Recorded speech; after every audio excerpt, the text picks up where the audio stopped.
Works meeting to order. I believe everybody's seen the minutes from the previous meeting. Do I have a motion to approve the minutes? So. I'll second. A motion and a second. All in favor? Aye. Aye.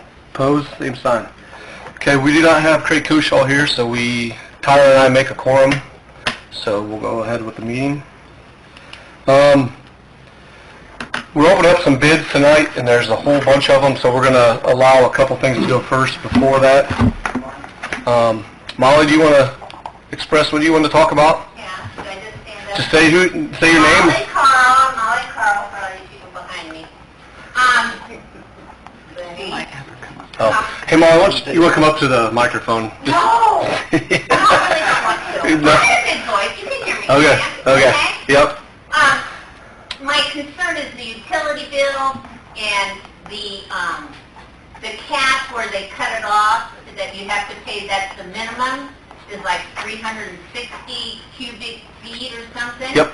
And I, as well as a lot of other people I know, I only use 160. Mm-hmm. And month after month, I'm paying for stuff I'm not using. Right. And I don't think it's fair. Right. And I have talked with Molly about this. And I told her, the best way for her to approach this was to come talk to the Board of Works. We would have to talk to our financial advisor. We had just set some rates because of some projects that have been done. So basically they set the revenues at what they need to be to pay the expenses.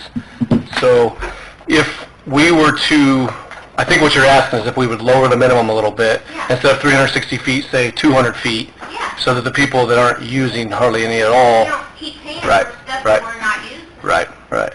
So what we'd have to do is talk to Crow about that, and I'll have Kevin, we can send a message to him, let him know what, they can look at it and see what the revenue changes would be, and then we could decide from there what we'd have to adjust everything out to make the same revenues and be able to pay all the bills. So. I have one other thing. Okay. When I get my bill, I pay automatically. It Right. comes out of my checking account. Right. And still every month I get a bill, and it costs like 39 or 38 cents to mail it to me. I get an envelope to mail it in. I'm not using any of that. It comes in the mail, I rip it in half and throw it in the trash. Right. Why don't we get some kind of paperless or something going? You can sign up for the paperless billing online. If you give me a call tomorrow, I can help you through that. When it sets you up, so you'll just get an email whenever your bill is coming out. Start. On top of the bill, it says a big red button. Sign up online today. You can sign up for paperless Register billing. your account online, is what it says. On the top of the bill portion, I think it says paperless billing. Pay your bill online. I am. That's what I read. That's why they color things, so make sure everybody sees I it. just went to the site today and I didn't see anything about it. Because I didn't want to come in here and go have to total it. Yeah, give me a call tomorrow.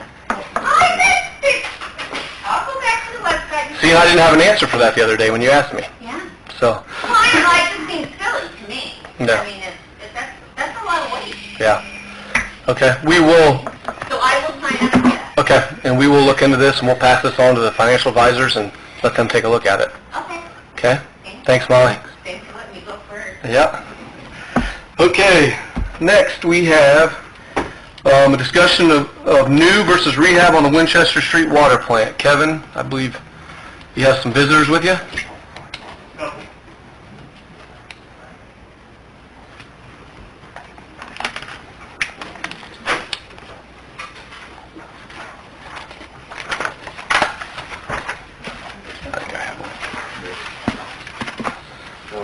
Mr. Sullivan, how are you doing? I'm doing well. Thank you. Thank you for letting me stay a second.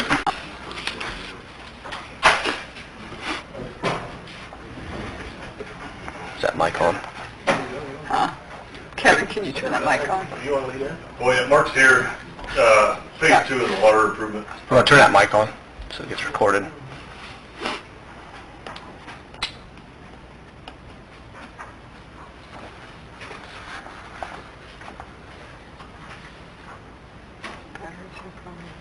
Probably didn't get shut off last time. batteries go? Yeah, probably. Those batteries are constantly out. I know. Yeah. I wonder if we leave that on and somebody doesn't... Probably.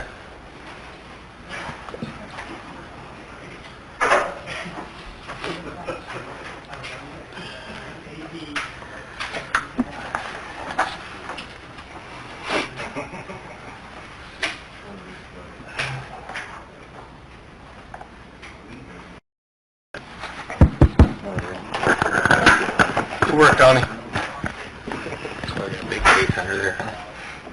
Yeah. Batteries. Okay.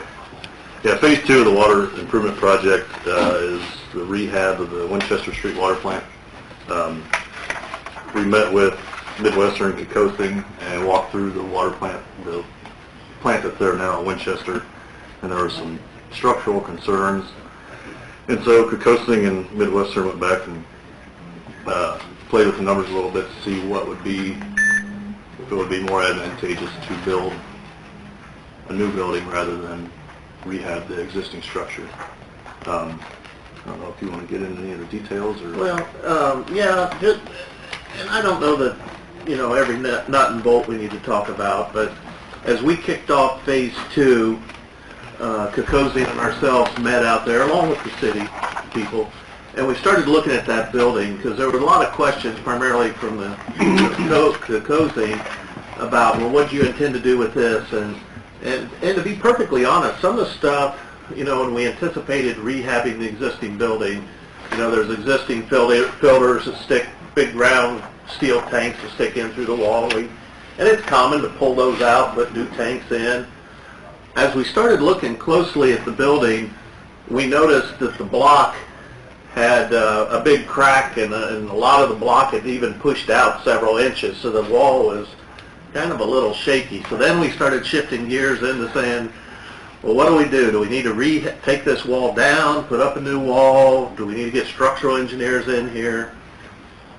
Along with that, rehabbing the existing building, we were going to knock down some walls and reconfigure it in.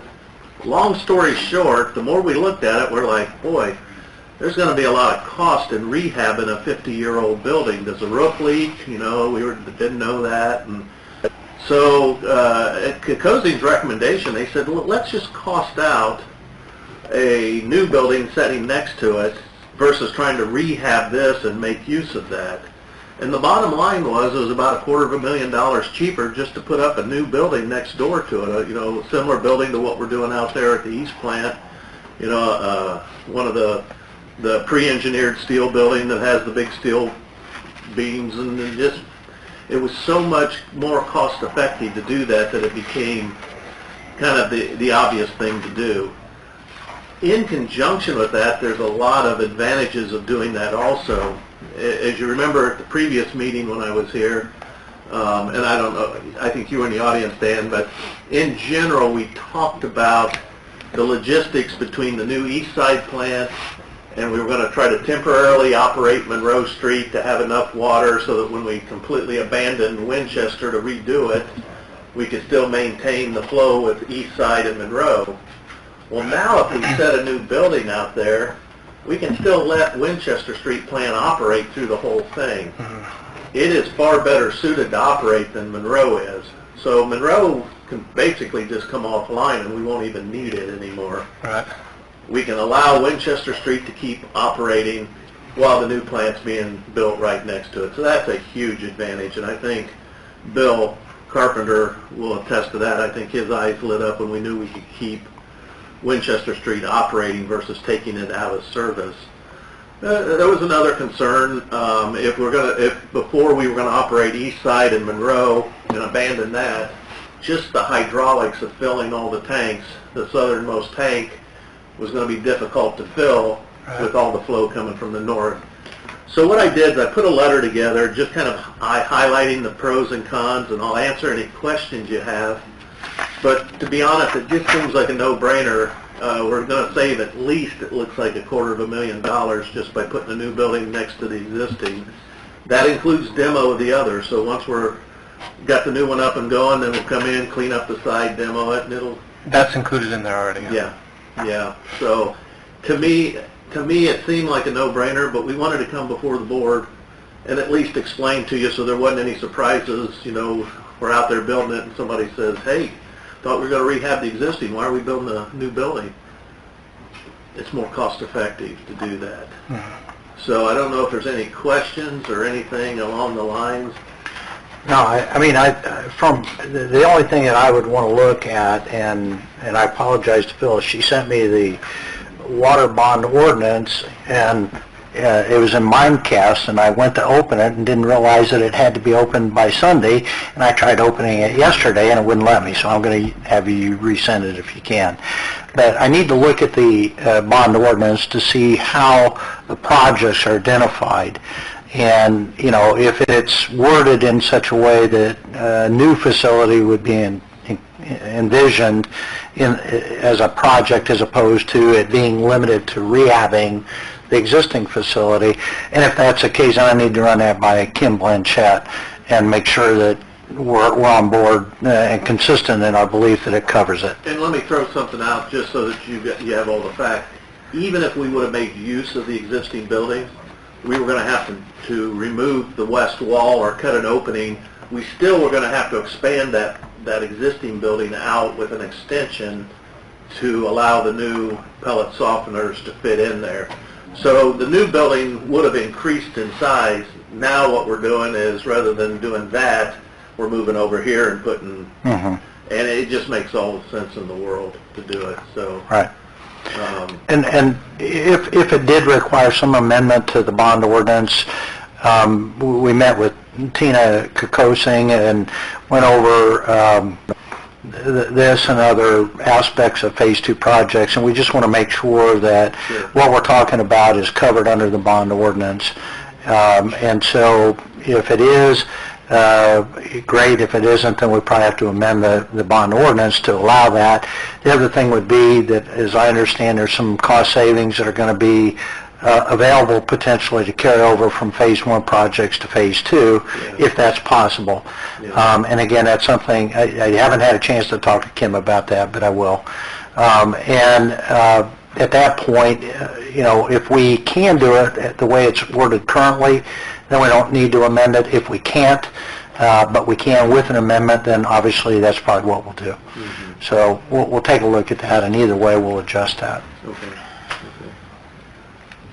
Other than that, that's kind of in a nutshell. We just wanted to make you aware that we were proposing to do it under new roof versus trying to rehab that existing. And I can tell you, from experience of dealing with all kinds of treatment plants over the years, the biggest pain in the neck of rehabbing an existing plant is the unknowns you get into. You start doing stuff, and then suddenly this wall's got a problem, or this has got a problem. It takes all those unknowns out of play, and it really gives you every chance in the world to even potentially save some additional money on down the road. So we feel that the numbers are conservative that we use, so I think from this point on it can only get better. I think we've used some conservative numbers in what we've estimated on the savings. So. Okay. I just want to say thank you to Midwestern and Kokosing for looking into the other option. I mean, obviously we're going to get a brand new building and save some money on it. Yeah. So. Right. I'm in the remodel business, and I know exactly what he's saying. It's a lot expensive to fix something up and build new. I mean, in that building, like we said all along, you've got your good out of it. I mean, it's a 50, 60-year-old building, and here we're going to be trying to fix it up, and now you've got a new building out of the gate. So it just makes sense to do that. Okay. I'll make a motion, if we need a motion to move forward this way. You make a motion? I think you just acknowledge that the proposal has been made, and if you want to approve or accept the recommendation, you can do that, and then we just have to check with bond counsel, make sure that we're covered under the bond ordinance. I'll make a motion to accept the recommendation. Pending what bond counsel says. Okay, I second it. A motion and a second, all in favor? Aye. Aye. Those opposed? Same sign. Okay. All Thanks, righty. guys. Thanks, Mark. Thanks.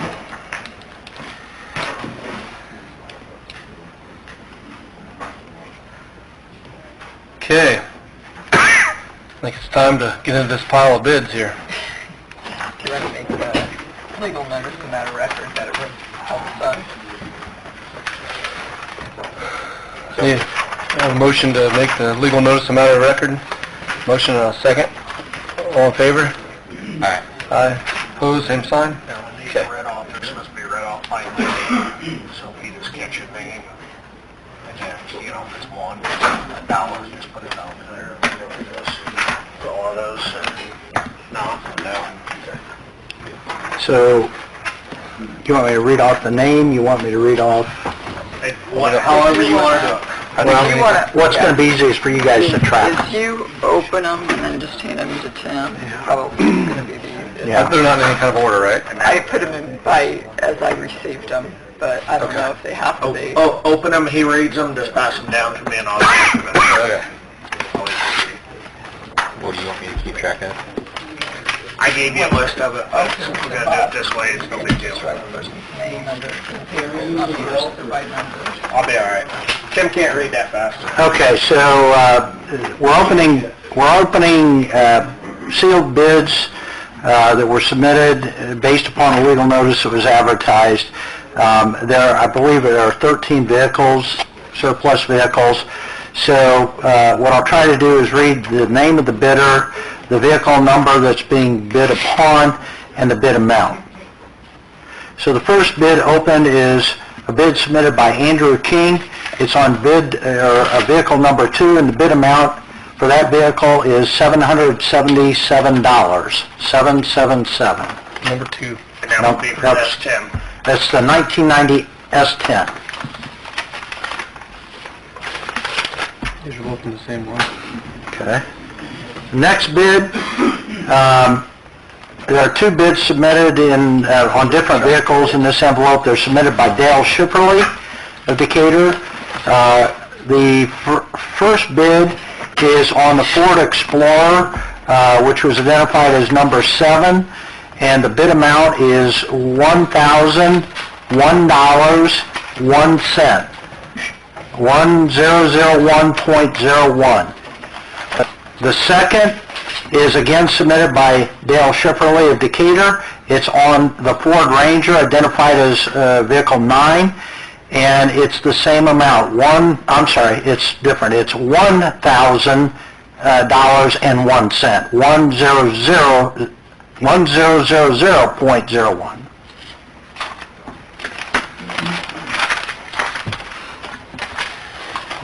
The next bid is submitted by Andy Stratton. It's on the 1990 Chevy S10, vehicle number 2. Bid amount, $1,780. $1,780. So was there an envelope on this one? Yeah.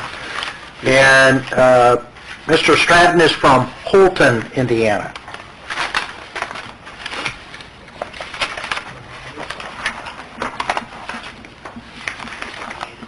Next bid is on the car identified as number 11. It's submitted by Tim Tricker. The bid amount, $200. $200.00. The next bid is also submitted by Tim Tricker. This is on a car identified as number 10, and the bid for that car is $200, $200.00.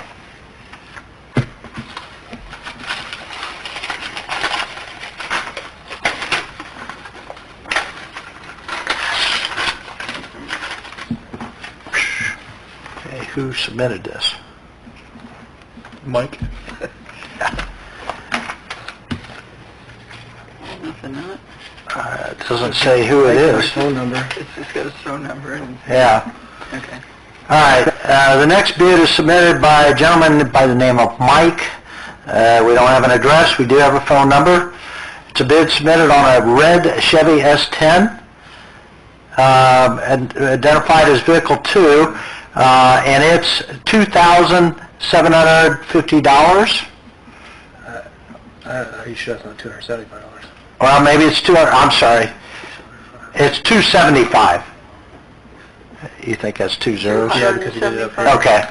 All right, so sorry, it's on the red Chevy S10, number 2, $275. It's hard to read this. And then there's also a bid submitted on a white Ford Ranger, identified as number 9, and that bid is for $350. And then there is a third bid submitted on the Bobcat, You have a number for Number that? 13. number 13, and that bid is $400.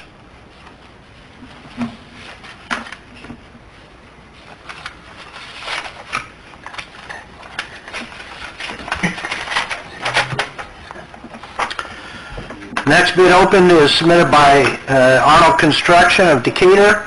It's a bid on truck number 3, which is a 1989 International dump truck. The bid submitted by Brent Arnold is $1,530, 1530.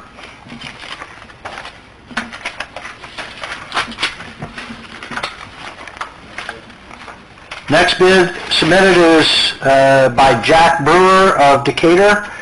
It's a bid on the International dump truck, identified as vehicle number 3. The bid submitted is $500, 500.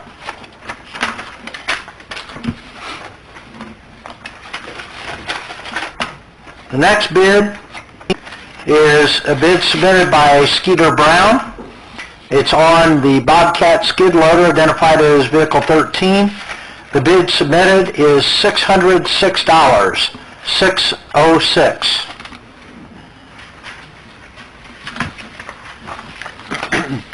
Next bid is submitted by Ryan Brown. It's on the Ford Ranger, identified as vehicle number 9.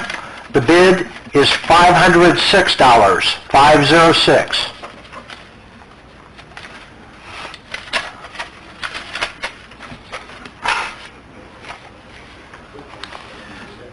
Next bid is submitted by Todd Elliff.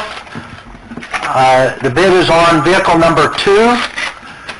The bid submitted is $1,227.50, 1227.50. Next bid submitted is by Bob Tinkham.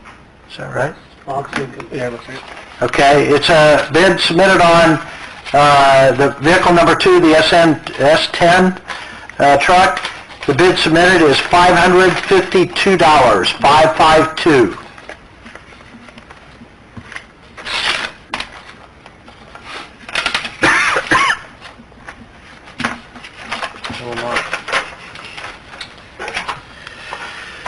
Okay, the next bid is submitted by State Line Auto Parts. It's on multiple vehicles.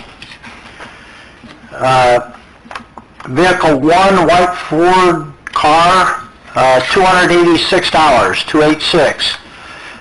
Vehicle 2, red S10, $326, 326. Number 3, the International dump truck, $477, 477. Number 4, white Ford truck, $497, 497. Number 6, blue Dakota, $286, 286. Hey, he didn't bid on 5. He did not. Okay. Number 8, the red Dodge, $366, 366. Number 10, a white Ford car, $327, 327. Number 11, white Ford car, $327, 327.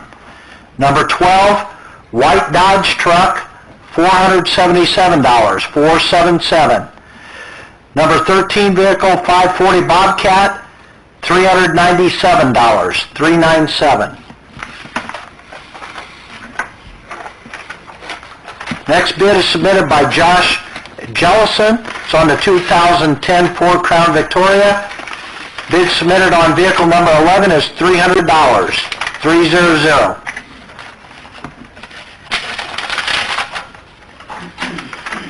Next bid is submitted by Kevin King.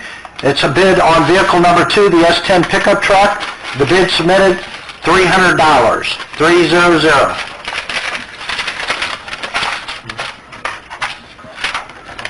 Next bid submitted is by Josh Jellison. It's on the 2008 Ford Crown Victoria. Vehicle 10, the bid is $250.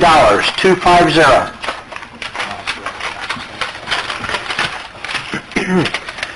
Next bid is on vehicle number 1, again submitted by Josh Jellison on the 2009 Ford Crown Victoria. Bid $300. 300.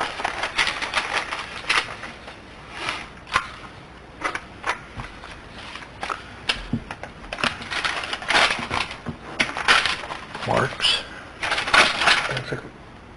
ARKS. That or Morales. It might be Marks. Monkey? No.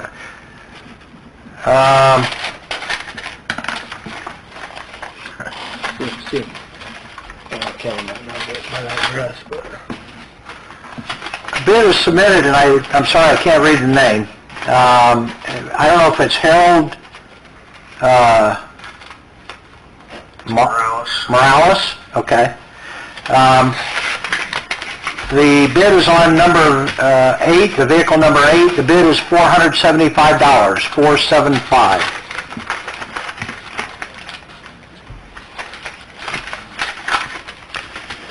Next bid is submitted by Kyle Bischoff. It's on vehicle number 9, the Ford Ranger. The bid submitted, $601, 601. Sorry, which vehicle? It's on number 9.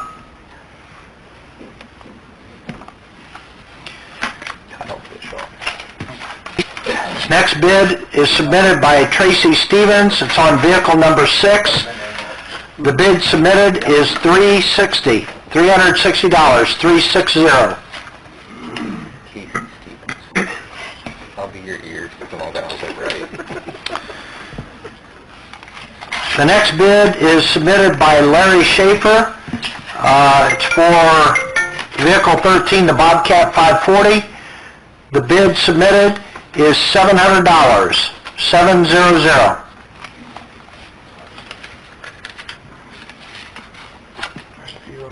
Okay. The next bid is submitted by Pat Roush. The bid is on the vehicle number 7, the 2006 Ford Explorer. The bid submitted is $104.99. Is that a 1? Yeah, $104.99. stick with the same person. Okay. Next one is submitted by Pat Roush on vehicle number 2, the 1990 Chevy S10. The bid, $153, $153, There's like 4 of them, you can probably keep in that same line if you want. Next one is submitted by Pat Roush on vehicle number 12, the Dodge Ram 2500. The bid submitted, $105.99, 105.99. Next bid is by Pat Roush. It's on vehicle number 1, the 2009 Ford Crown Victoria. Bid amount, $105.99, 105.99. Next bid is submitted by Brian Hall. It's on the vehicle number 2, 1990 S10. The bid submitted, $1,000 even, 1,000.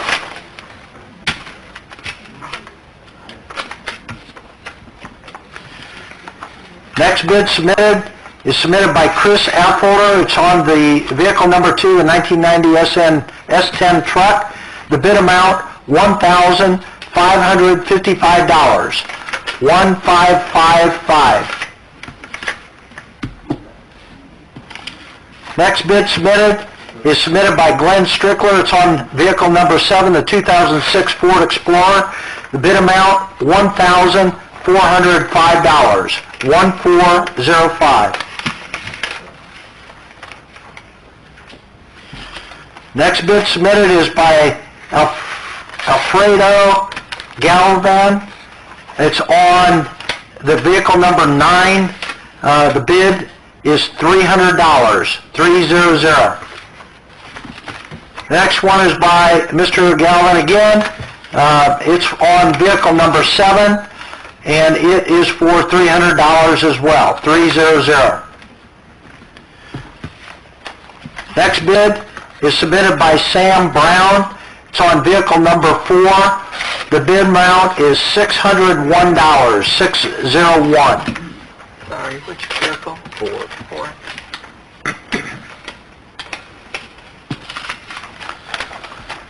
The next bid is submitted by Nevin Cook. It's on vehicle number 2, the Chevy S10. The bid is $850, 850.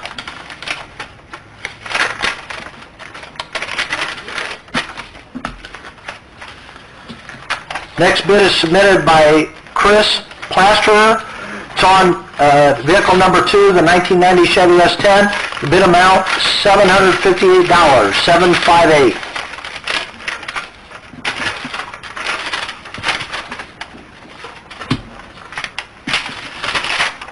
Next bid is submitted by Dan Hallbaker. It's on the vehicle 13 Bobcat 540. The bid amount, $1,001.01.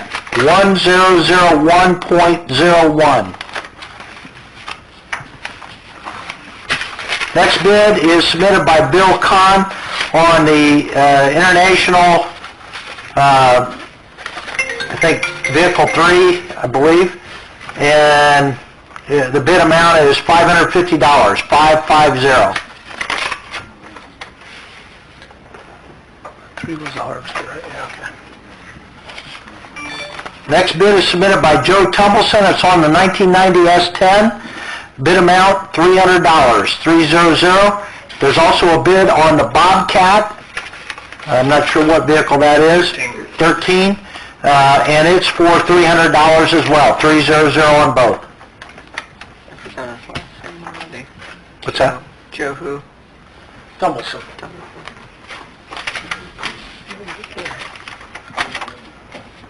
Okay. Next bid is submitted by Uriah Clark. There's 3 bids.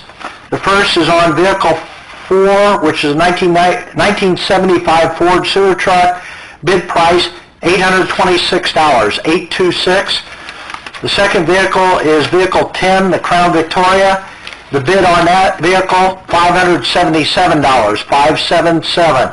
The third vehicle bid is number 11, again a Crown Victoria. Bid amount, $636, 636. This will be 3 more, same person. All 3 of these? Yeah. Okay. Next bid is submitted by Joel Christian. It's bid on vehicle 10, the Ford Crown Victoria. The bid amount, $700, 700. The second bid from Mr. Christian is on vehicle 11. It's the 2010 Ford Crown Victoria. The bid, $1,227, 1227. The third by Mr. Christian is on vehicle number 1, the 2009 Ford Crown Victoria. The bid amount, $627, 627. The next bid is submitted by Jesse Kelly. It's on vehicle 2, the Chevy S10. Bid amount, $750, 750.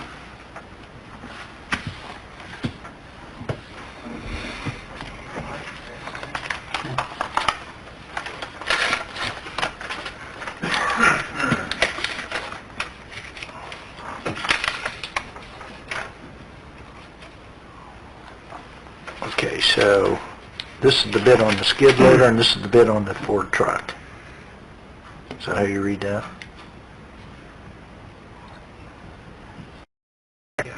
Because he's got a bid on 13 and 4. What's, 13's the Bobcat. Right, What's on the okay. 4's the... Oh, gotcha. Yeah. Okay. The next bid is submitted by Jim Butler. The first bid is on vehicle 13, the Bobcat. The bid amount, $1,335, 1335. He also submitted a bid on number 4, the vehicle number 4, 1975 Ford truck. The bid on that is $250, 250.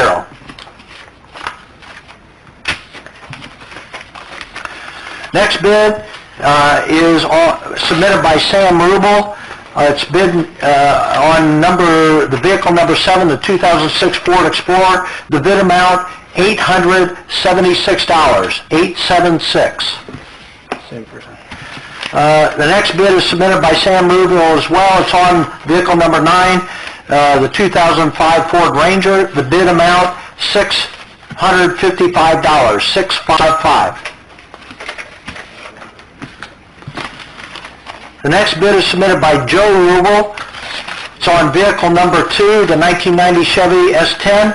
Bid amount, $926, $926. Next bid is also submitted by Joe Rubel. It's on vehicle 13, the Bobcat. Bid amount, $1,676, $1,676.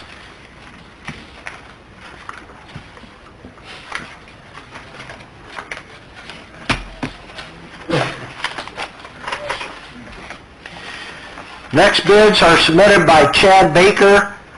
The first is on vehicle 2, the 1990 S10. Bid amount, $252, $252. The second is on vehicle 13, the Bobcat. Bid amount, $510, $510.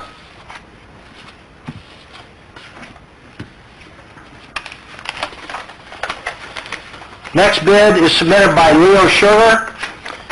It's on the Bobcat. The bid amount, $2,150, $2,150. Next bid is submitted by Kent McBarnes. The bid is on, I believe, vehicle 6, the 2000 Dodge Dakota. The bid amount is $501, $501. Same person, both the other. Okay. Second bid submitted by Mr. McBarnes is on vehicle 8, the 2001 Dodge Ram. Bid amount, $501, $501. Third vehicle bid by Mr. McBarnes is vehicle 4, the 1975 Ford truck. Bid amount, $251, $251. Next bid is submitted by Kane Luganville. It's on vehicle number 10. Bid amount, $410, $410. Same one. Second vehicle bid by Mr. Luganville is vehicle 13. Bid amount, $775, $775. Mr. Luganville also bids on vehicle number 9. Bid amount, $265.50, $265.50. Next bid is submitted by Justin Thomas. It's on vehicle number 2. Bid amount, $351, $351. Same person. Mr. Thomas also bids on vehicle number 4. Bid amount, $552, $552. Another bid submitted by Kane Luganville, this now on vehicle number 1. The bid amount, $433, $433. Mr. Thomas. Oh. Another vehicle bid by Mr. Thomas, Justin Thomas. It's vehicle number 11. Bid amount, $378, $378.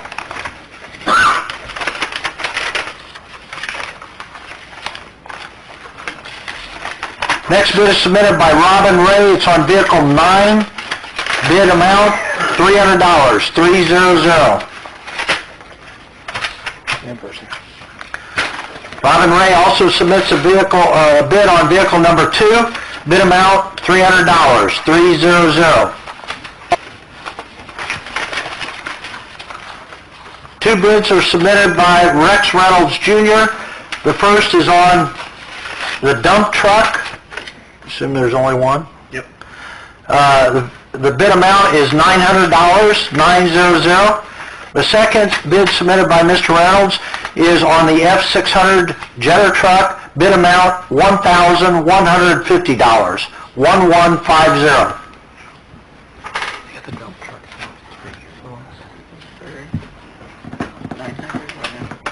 What was that first? 900 and the... 900. And what number is the jetter truck? Number 4. Okay.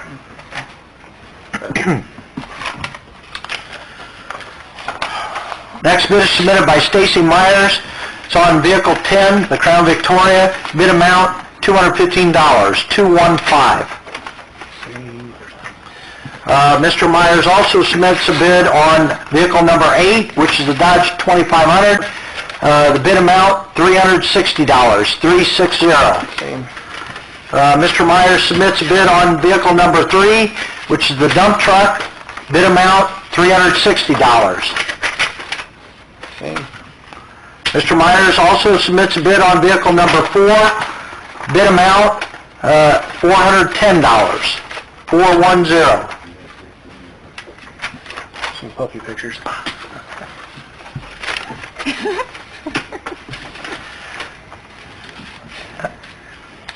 The next bid is submitted by Derek Sladner, or Swadner, I'm not sure if that's an L or a W. I think it's a W. W. Here. Derek Swadner. It's a bid on vehicle number 1, the 2009 Crown Victoria. The bid amount $502, 502.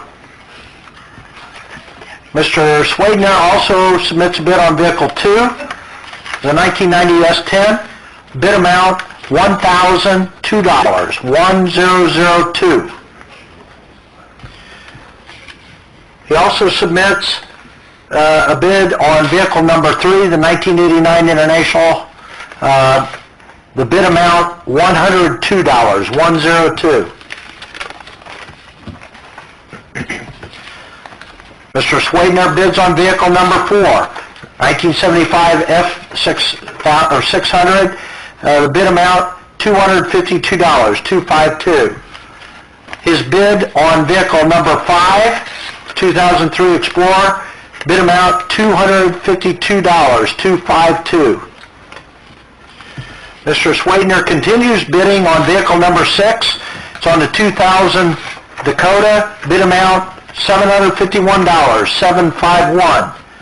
Mr. Swadner's vehicle, or bid on vehicle 7, the 2006 Explorer, the bid is $502, 502.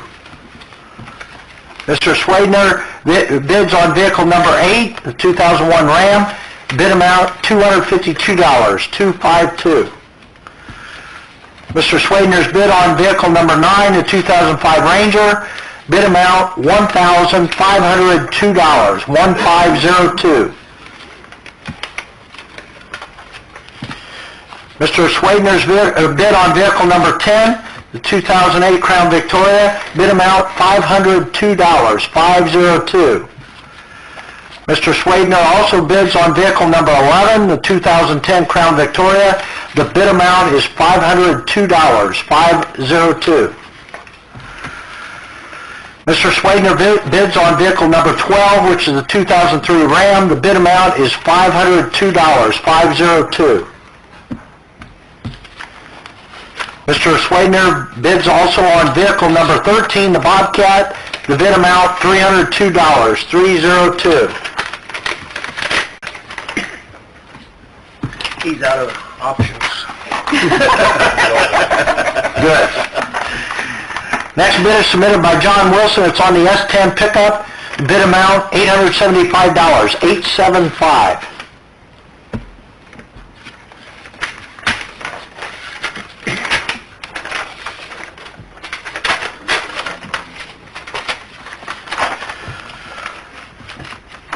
Next bid is submitted by Rick Reinhardt. There's multiple vehicles bid. The first item is the Bobcat. Bid amount is $555, 555. The second is on vehicle number 2, the 1990 Chevy S10 truck. Bid amounts $576, 576. The next vehicle is vehicle 3, the 1989 International dump truck. bid amount $551, 551. The next vehicle bid is on vehicle 4, the 1975 Ford truck sewer jetter. The bid amount $355, 355. The next vehicle bid is number 9, the 2005 Ford Ranger truck. Bid amount $351, 351.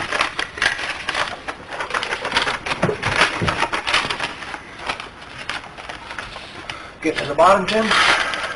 Oh, Good thing you're not sick this week. I'm going to be after this. Oh, jeez. Okay. So may afford some more of those for 4 or 5 years before we sell. Yeah. Okay, the first, does it say who this is from? Epic Truck and Auto. Okay, next bid is submitted by Epic Truck and Auto. They bid on all of them, looks like. There's a bunch of them. Okay. I'll try to do it in chronological order then. Vehicle number 1, the bid is $310, 310. The next bid submitted by Epic Truck and Auto is on vehicle 2. The bid $330, 330. The next bid submitted by Epic Truck and Auto is on vehicle 3. The bid amount $451, 451. The next bid submitted by Epic Truck and Auto is on vehicle number 4. Bid amount $501, 501. Next bid submitted by Epic Truck and Auto on vehicle 5. The bid amount is $505, 505. Next bid is on vehicle 6 submitted by Epic Truck and Auto. Bid amount $1,000, 1000. The next bid is submitted by Epic Truck is on vehicle 7. The bid amount $1,001, 1001. Epic bids on vehicle number 8. The bid amount $401, 401. On vehicle 9, Epic bids $1,825, 1825. On vehicle 10, Epic bids $551, 551. On vehicle 11, Epic bids $630, 630. On vehicle 12, Epic bids $451, 451. On vehicle 13, Epic bids $451, 451. That it?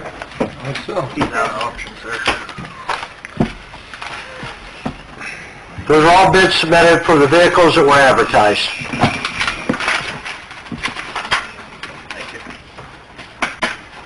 Thank you. Those need to be taken under advisement to review. Whatever you guys want to do. If you want to take the highest, or seems like they're all relatively reasonable, that's your pleasure. So you want to take, you're saying you're satisfied to take them, make a motion to accept the high bid on each of the 13 vehicles? I think so. And then what happens if someone doesn't, backs out of it then? Does it go to the next highest, next highest bidder? Okay. I'll make a motion to accept the highest bid on each vehicle. Second. All in favor? Aye. Opposed, same sign. Mayor, question. Yes, sir. We had 13 vehicles this time, but other than that, why do we have such success in getting bids? We've never had bids like this. Do we advertise it better? Well, now we have Facebook and website. We didn't have I just that never before. remember. I think that made a thing. It's good. Yeah. I had only just advertised it, and there was a lot of word of mouth, people coming out and seeing. Good. The used car lot out there in front of the city. Yeah, thank you. Okay, next matter of business. To do this, you gotta make it worthwhile and have enough vehicles to Get their attention. Lenny wants to request to open the application process.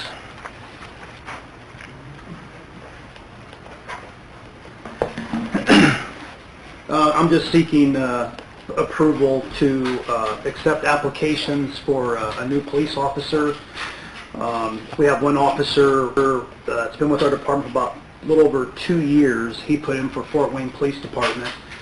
Obviously for financial reasons. At Chief Conference a couple weeks ago in Indy, I did talk to a captain and their chief down there, and there's a pretty good chance he's going to get hired because of the retirements, and there's a lot of openings right now, and laterals will fill that void for a large department. As you know, it takes anywhere from 2 to 3 months to do the hiring process. So what I would like to do is just take applications under condition, just to see what officially happens with the officer. That way I can get like about a 1 month head start going through applications, background checks, and physical agility testing and written test. And whatever the officer decides, then I'll be about a month and a half possibly of getting him to the point, him or her to the point of being hired. Because we have one guy at the academy right now, Dennis Bosler just started Monday, so he's scheduled to go to the academy in May. So that's why I'm here to see if I can go ahead and take applications. You don't have a problem with that, do you? No. I don't see a problem with it if we can get us farther ahead. No, I think it's a good idea. We're not going to really incur any costs until he leaves No. anyway. So. It just might cost maybe some overtime to officers to help with the physical agility. But as far as waiting to the Board of Works to recommend a hiring, then at that point it'll be cost for getting his state mandated testing down in Indianapolis. But right now, very little. You're not going to test them before No. there's an opening, correct? No. And I'll tell the applicants, this is only based on if this officer would leave, and then we would keep that pool maybe for maybe 6 months in case if someone else does leave by some chance. So that kind of helps us out a little bit. How many officers have we had do lateral transfers in the last 5 years? It seems like we've had a bunch. I believe if this guy goes, I believe he'll be the 5th.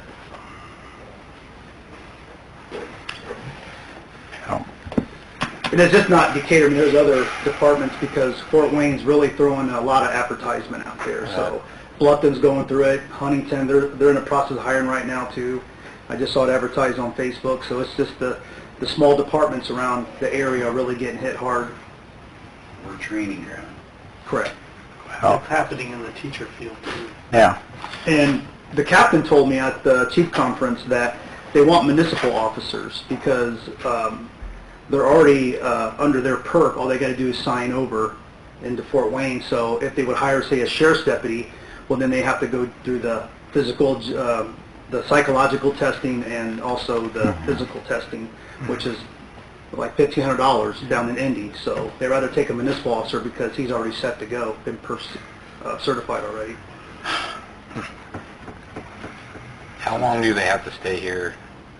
There's a contract that for 5 years. 5 years? And then they would pay back the city, uniform, whatever it cost them to get him hired here.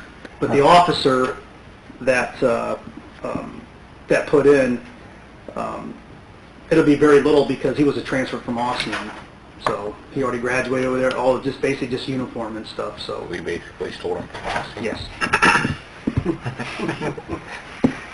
So we can't be mad at Fort Wayne. I guess. We still can be. Yeah. The problem is that, I think historically we've always tried to look at what salaries are being paid in comparably sized cities, but I think what you're facing now is you're competing with Fort Wayne, and you're going to have to face that. Lenny's going to continue to lose people if you don't. Right. I think it's something we need to look into. Because we have a very young department, very young. So All right, we need a motion to let him start taking applications, or? Yeah. So moved. Second, all in favor? Aye. Opposed, same sign. Okay, All right, thank you. Lee, thanks.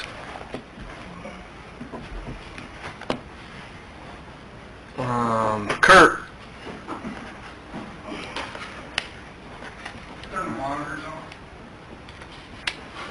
How'd you do that? Via Kramer.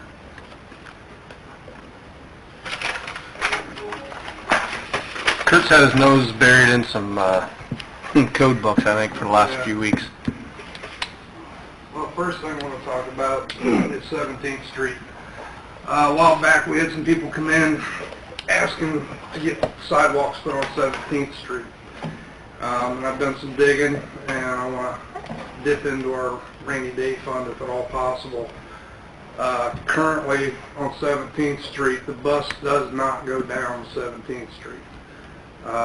All the kids that live on 17th Street have to walk down the street or through the grass to get to Monroe Street to get on the bus. Talking with Phyllis, we do have some extra funds that were set aside a while back, and I'd like permission to dip into those funds. I have 3 contractors that are going to provide me with 3 sealed bids. But I'd like permission to pursue this. And we have the easements and everything already. Yeah, we have easements already. Actually, we've had one contractor already go out and look at both sides of the street, and it was determined that we want to put the sidewalk on the east side of the street. The west side has way too many trees, too many mailboxes. I don't disagree with that we need sidewalks, but why there versus other places? Homestead, as an example. There are more kids. I would say, look at all the apartments that are on 17th Street. There are more kids on 17th Street than there are on Homestead. That's something we're going to hear, you know. Well, we've actually had the public come in at one point in time and ask for them on 17th Street. I haven't had anybody else hit me up so far. We've got many streets in town that don't have sidewalks. 16th Street, Cherry Lane, Oak Ridge. I mean, that's just on this side of 27. There's several spots. We've got East Monroe that we're going to have to take care of. But we got to start somewhere, and this is where I'd like We have to a start. pre-estimate of what this bid is going to come in at? I'm going to say between 40 and 45,000. It's a project that you want the city to take Correct. the whole thing? Correct. I've got with Brett Miller at MLS. He's also got me a bid to submit application to NDOT, because at the end of 17th Street where we hit 224, we'll be invading that property there with 2 ADA ramps, 1 ramp leading to the west and 1 leading to the north. And then when we get back to Monroe Street, we'll have the same thing. Right now, is the bus picking them up on Monroe or 224? Monroe Street. I'm in favor of, if this is the first one to tackle, but I'm also in favor of seeing some sort of, whether it's you or Jeremy or Don or whoever, but like a pecking order over the next 5 years. What do we want to try to attack And a lot of that, and allocate them? a lot of that's going to be, you know, how much infrastructure work you've done on those roads Sure. before sidewalks. You know, you mentioned Homestead, it's scheduled for new water main, storm sewer, new road. So sidewalks will be after all that. Like Wiley said, Monroe Street obviously has been a hot button of late. And there's areas. there's been talks about doing Monroe Street. We have looked at one area of East Monroe Street I think we can do. And there is a statute, there's a way to fund this through, it's basically a bond issue, but it also would require participation of property owners. It's called Barrett Law Financing. So that's something that if you're interested in looking at it, you know, I'm not saying that you want to go into debt on sidewalks, but that's basically what it amounts to. But it's an assessment then that is collected over time that repays that debt. And it's a way to do it. It's a way some of the communities have done sidewalks throughout the community. And it would give you probably the ability to do it on a larger scale quicker than if you're talking about using cash to do it over a period of time. So it's a judgment call on your part which way you want to do it. But I just want to point out there is an option in that regard. Kurt, you did get quotes. Um, You did actually receive quotes from us. Yeah, I think he's I asking will for have 3 permission to- quotes, Okay. three sealed quotes Okay. before the next meeting. Okay. So this is something they would do in the spring. Or as soon as they think they can do it.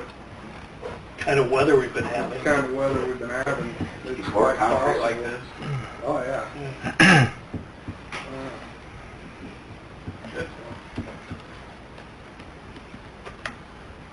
So we just need a motion for him to go ahead and take these quotes, or sealed bids, I guess. That's what I'm looking for.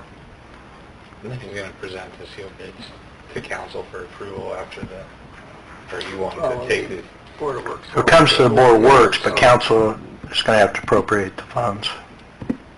So how's it, where are the, The money is in the budget already for for which? sidewalks. It's right in the rainy day for Rainy some. day. Oh, okay, I see what you're saying. It's already budgeted, so it wouldn't have to, okay, I'm sorry. For Yeah. future sidewalks. So it'd be a decision on the part of Board of Works then? Future sidewalks, I do want to look at that program. The Barrett's, Yes, Barrett's Law. yes, So it's budgeted in 2020. yes. That doesn't take up all this city match money, does it? No, this No. is separate. This is Completely separate. separate.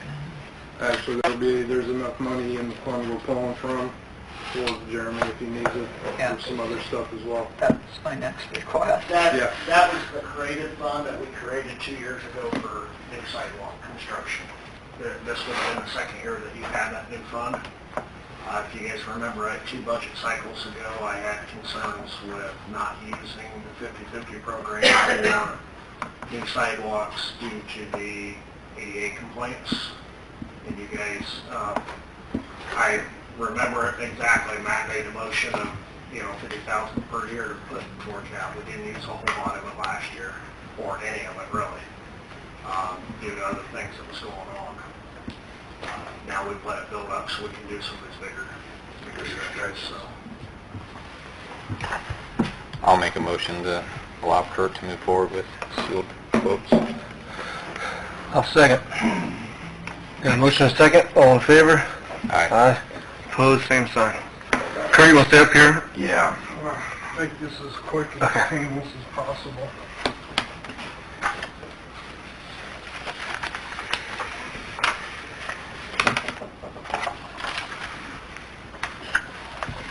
I'm giving you 2 different sets of documents here. Both of these have to do with our ordinance.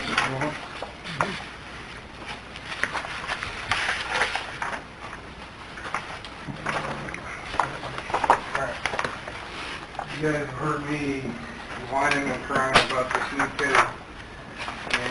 And this is where the new code that has come out is forcing me to make some changes to our building code ordinance. The first one here, which is the thicker packet, that says roof ceiling construction at the upper left-hand corner. This is directly out of the code book concerning trusses, manufactured trusses.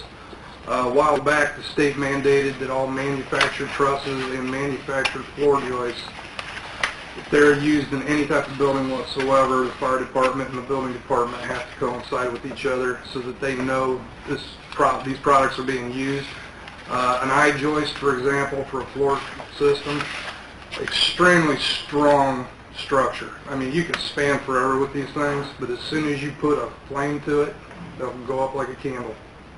So with the firefighters being on a floor like that, Jeff can attest to this, it's very, very unsafe for our firefighters. So we had to come up with a way to identify on the house for the firefighters so that they know before they enter the house or the building what they're dealing with. The state has now put a section in the code, or the ICC has put a section in the code book talking about manufactured trusses. Every 3 years they update the code, every 3 years they add more stuff as far as these trusses. Well, on the first page that I have highlighted, it says the truss drawings prepared in conformance with section R 802.10.1 shall be provided to the building official and approved prior to installation. Well, if you go to the next page, the great state of Indiana, and all their wisdom and amendments, has edited that section, and it says, Truss design drawings shall be provided to the building official as required by general administrative rules for Class 1 structures, which would be any commercial building, or by local ordinance for Class 2 structures. In other words, I have to put this in our ordinance before I can request from Ideal, Westport, or any other builder for their truss prints. For Class 2 structure, what's Class 2 structure? Residential housing. Oh. Along with that, there are some other items that I've been asking for since I took over. One being electrical plans. Also, the code stipulates you have to show code compliance with the energy codes. So we've been hitting the builders up for like a res check program that shows compliance. And plus, according to code, they have to put a sticker in the panel that shows compliance, that it's been prepared by a PE and signed off of.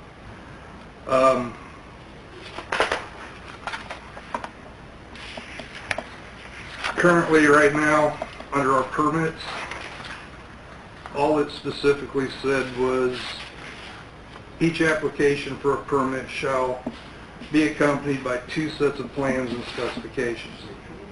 Nowhere in here does it list out those specifications. So what I've done is went through and listed the specifications that I would like to see with each permit. And if you go to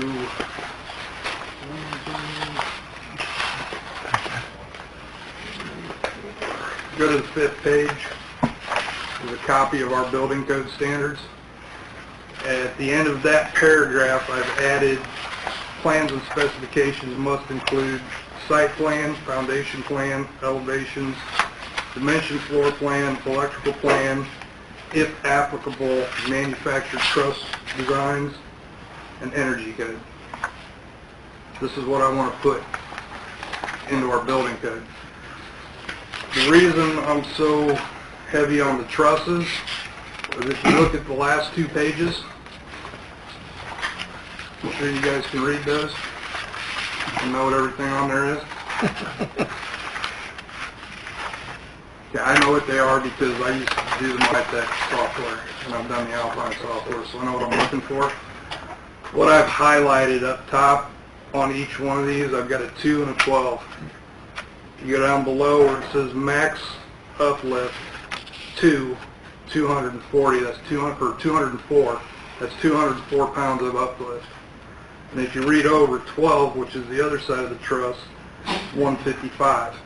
The new code has come out and said that any truss, manufactured truss, that has less than 200 pounds of uplift can be toe-nailed down. Where before they had to use either a hurricane strap or it's called an SDS screw. It's an orange screw about 6 inches long. If I can't get these trusses, I'm not going to know what the uplift's going to be. I'm not going to know what fasteners they're going to be allowed to use and not or be allowed to use, period. And I've already come into several situations where they've used the manufactured trusses and they've toe-nailed, and when I've asked them for their trusses, they provide them, the uplift is well over 200. If you look at the next page, the uplift was 460 pounds on both sides.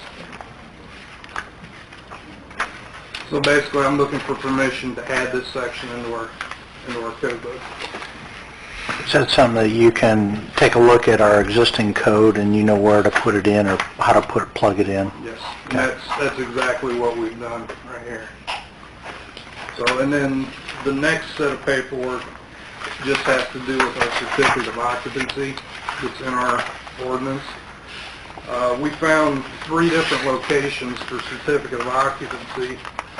The first one was certificate of occupancy A and B, which is true to nature, but then that was 150.349 under improvement location permits, special exceptions. The other areas we found were certificate of occupancy for application, which was 150.352. we have no application for certificate of occupancy. It doesn't exist.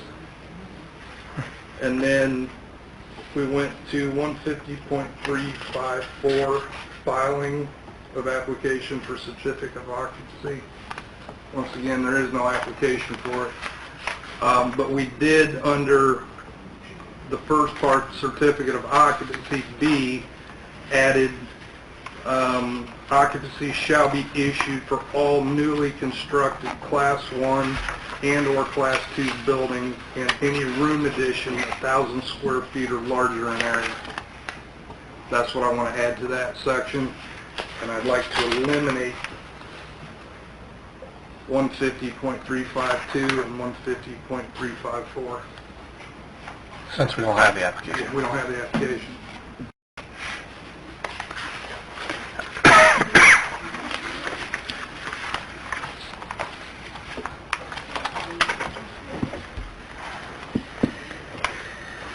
Kurt, what happens when the next building inspector doesn't know how to read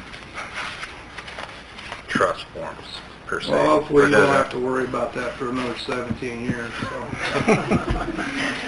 Can we have that in writing?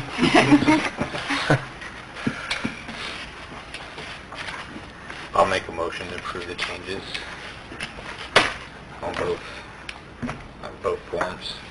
I'll second that. We have a motion and a second. All in favor? Aye.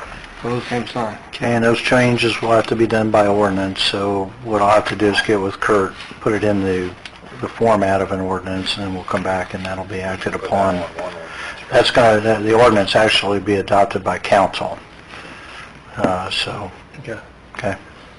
Kurt, I do appreciate all the work you've been doing with all the codes. I'm not sure everybody realizes the changes the state's made recently and the piles and piles of books he's been going through lately. I have code books on my desk. They will realize when Kurt starts showing up their forms. Then they'll be in here. Okay.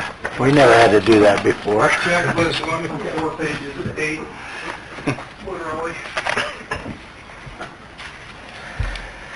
Thank you. Yep, thank you.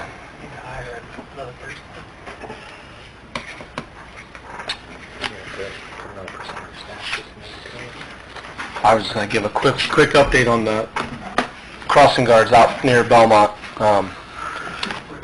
We have the traffic study in draft form around the school. They're going to have it finalized for us here in next week or the week after, I believe. But for the two locations on Monroe and Aug and Pickway, we're way above and beyond what the state mandate is for crossings. And I was on the road this week up in Goshen at a mayor's roundtable, and I stopped at a lot of schools on the way there just to look at what they had, and I really like what we have on the road. We're still keeping cross guards at the Monroe and North Adams entrance because there's some issues getting cars in for about 10 or 15 minutes right at around 3 o'clock. So we're going to keep that there as we do some more studies and try to figure out how we can get these cars into the driveway and off the street to make that intersection a little easier for kids to cross there. Obviously, you guys heard about the signs that were stolen. We have found them. We'll talk about that in the council meeting maybe, but that, hopefully that never happens again. I mean, these signs we put out there for the safety of the children, and I can't believe someone would steal them off the road. That congestion in Monroe, North Adams, could have been avoided if they widened that entrance. Yeah. In the school project. There's no reason they So we looked at it. shouldn't have widened it. Yeah, we looked at it, and the school understands it too. We had some officials out there looking at it, and hopefully we can work together to get the cars into the school's property and off the road, because it does cause a problem for about 15 minutes where it gets a little hectic out there. So that's why we have kept that crossing guard at that entrance for the time being.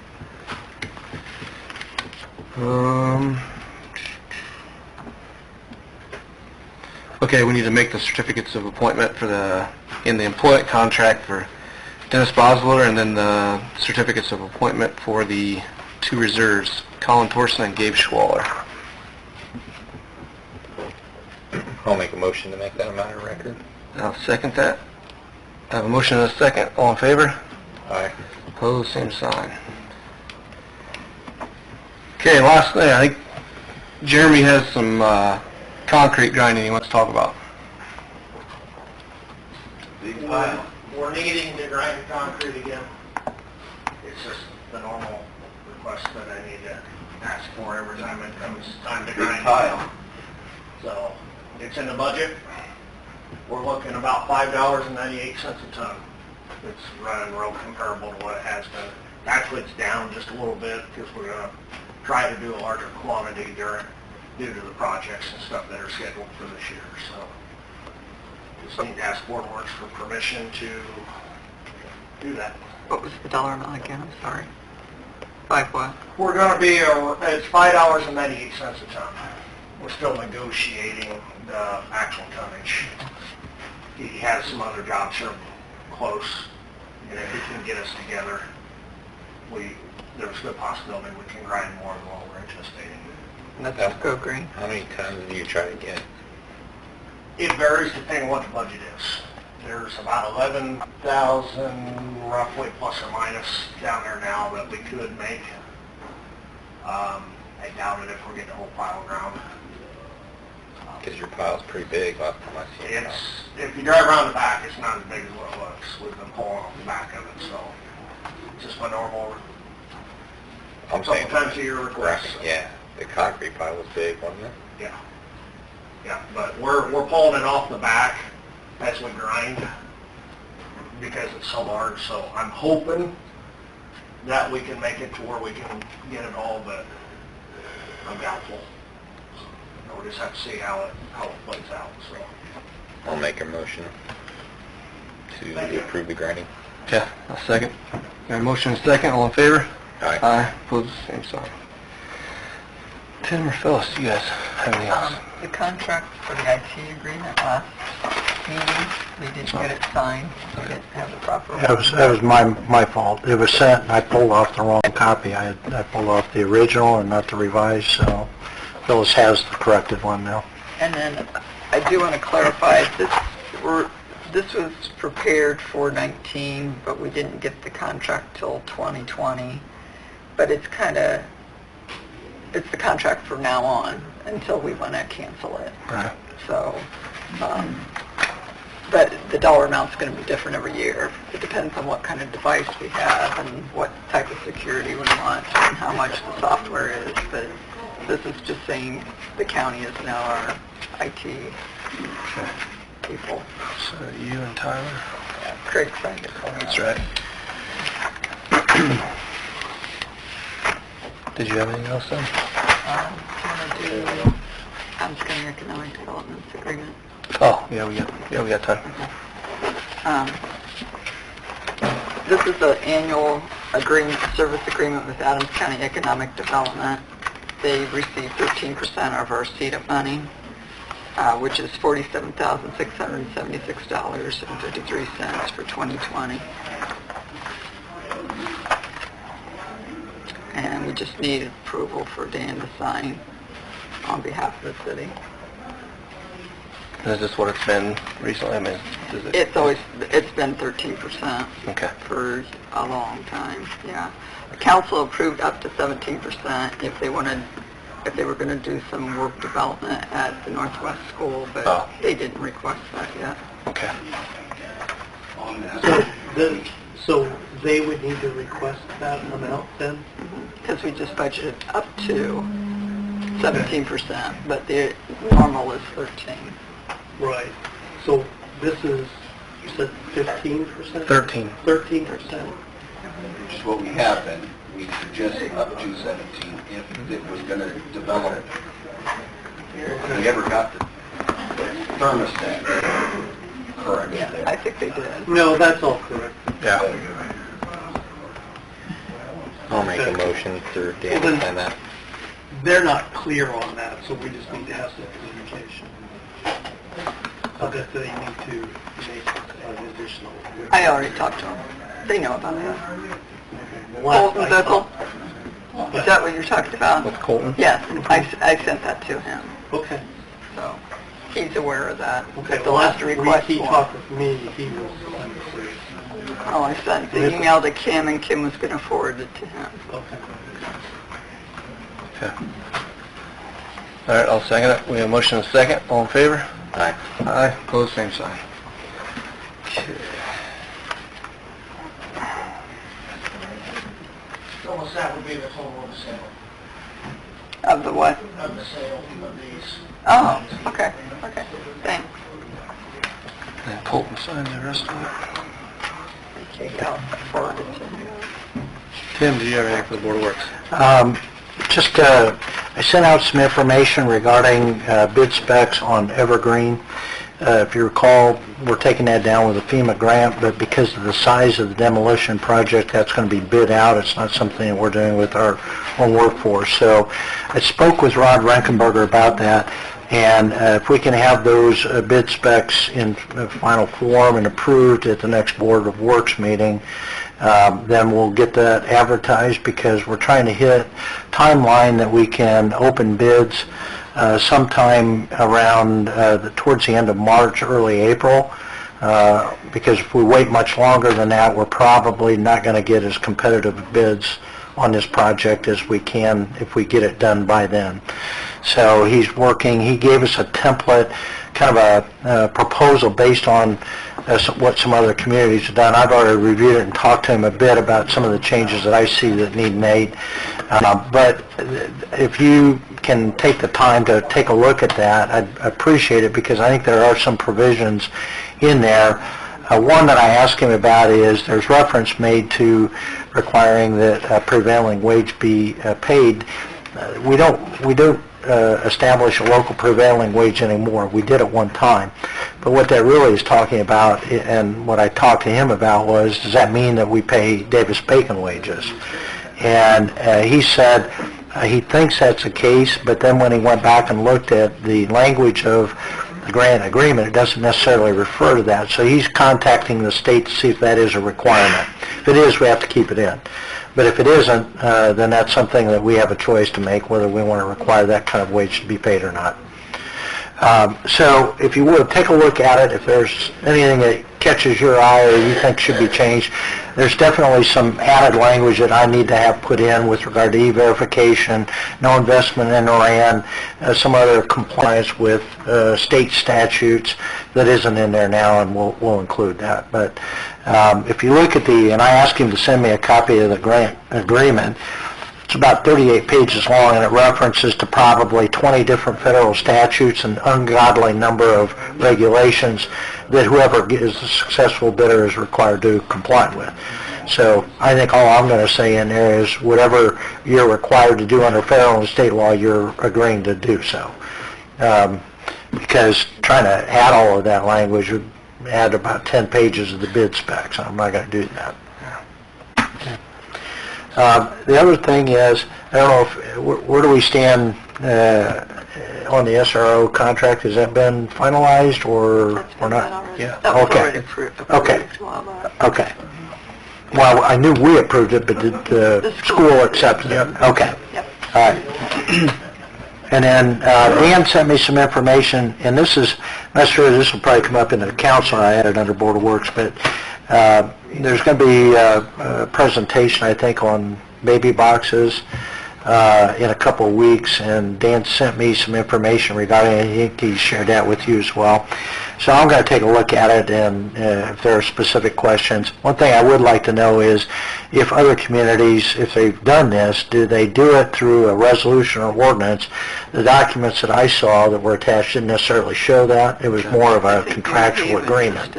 Pardon? I think New Haven. I know, so I want to know if you have to, I'd be curious to see what procedural steps need to be followed. Whether it's just approving a contract or whether there's more to it, whether there has to be some kind of an ordinance that allows that to be done, and then you approve the contract. Okay. Okay? I can call New Haven too. I've been in contact since that proposal was sent to us.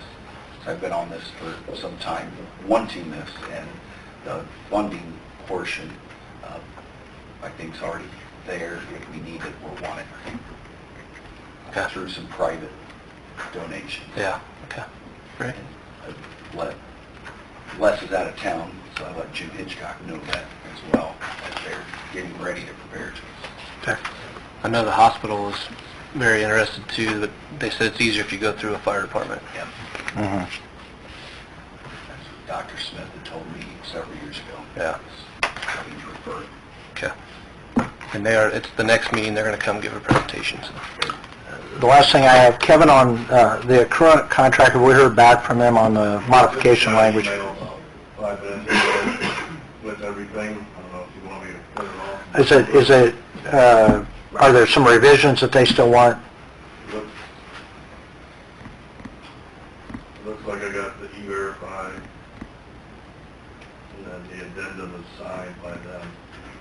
Okay, so they accepted the addendum that we submitted? Yeah, I don't know if you want to, I gotta say, I can grab the contract over there and take a second. Well, the I current, think if we wait till next meeting, it's gonna... okay, all right, we'll do that then.